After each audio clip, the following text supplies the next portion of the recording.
Today, New Jersey Senator Cory Booker became the latest Democrat to jump into the increasingly crowded 2020 presidential pool. Like the other already announced candidates, Booker is hoping to take advantage of the favorable political climate and relishing the prospect of taking on an unpopular, divisive incumbent president with low poll numbers. 2 months ago, Democrats rode a tide of anti-Trump sentiment to sweeping victories at the ballot box, resulting in a newly emboldened Democratic House. Also, this is the time to do it. And by historical standards, it's really not that early. Congressman Morris Udall, a Democrat, today announced that he will seek the party's presidential nomination. That really isn't unusual. But Udall has done it 2 years before the presidential election, and that is unusual. The 1976 race for president actually got underway in the fall of 1974, 2 full years before the election. President Ford had been in office for less than 3 months when his party got a shellacking in the 1974 midterms. Republicans lost 49 seats in the House and 4 in the Senate as punishment for the Watergate scandal and Ford's subsequent pardon of Richard Nixon 2 months earlier. Just 8 days after those crushing 74 midterms, see the date there, November 13, 1974, the first Democratic contender was already in. A month later, before the year was even up, Democrats had a second candidate. You might remember him.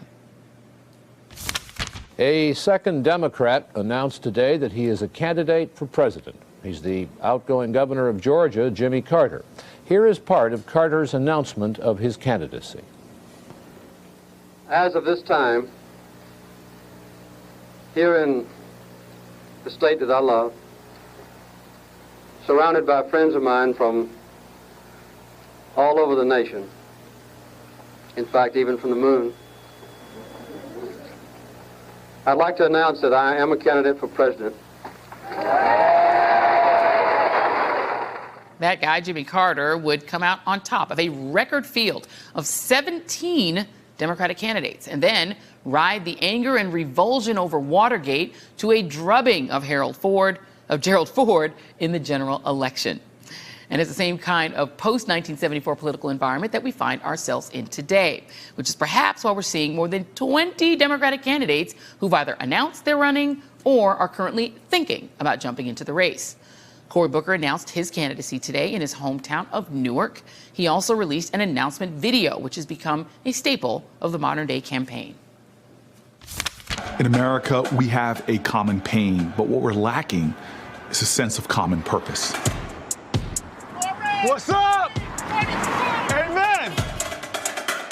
I grew up knowing that the only way we can make change is when people come together. We are better when we help each other. The history of our nation is defined by collective action, by interwoven destinies of slaves and abolitionists, of those born here and those who chose America as home, those who took up arms to defend our country, and those who linked arms to challenge and change it.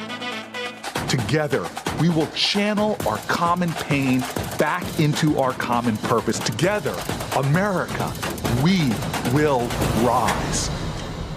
I'm Cory Booker, and I'm running for President of the United States of America.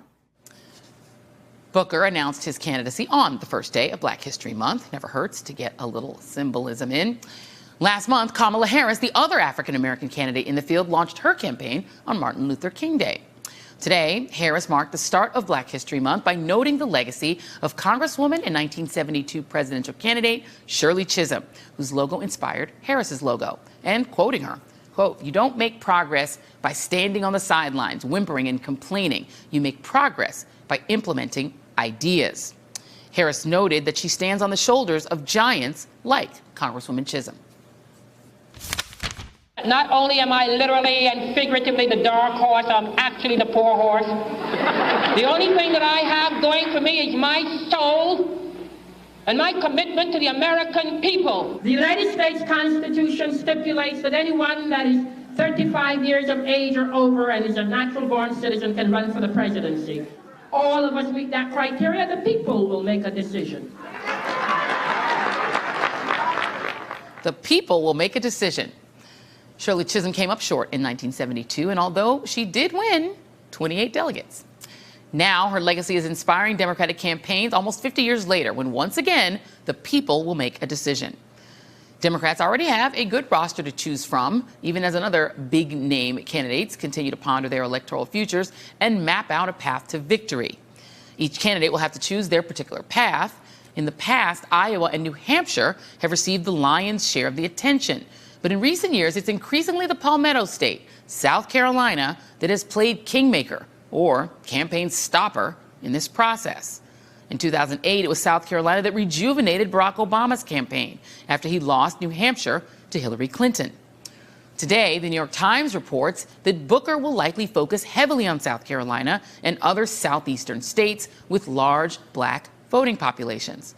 But he'll be just one of a flood of candidates competing in a state that's becoming a bigger prize with every election cycle, and in which the African-American vote accounts for a whopping 60%, 60, of the Democratic primary electorate. And we have someone here who understands South Carolina Democratic politics inside and out. Jamie Harrison joins us next. Hey there, I'm Chris Hayes from MSNBC. Thanks for watching MSNBC on YouTube. If you want to keep up to date with the videos we're putting out, you can click subscribe just below me, or click over on this list to see lots of other great videos.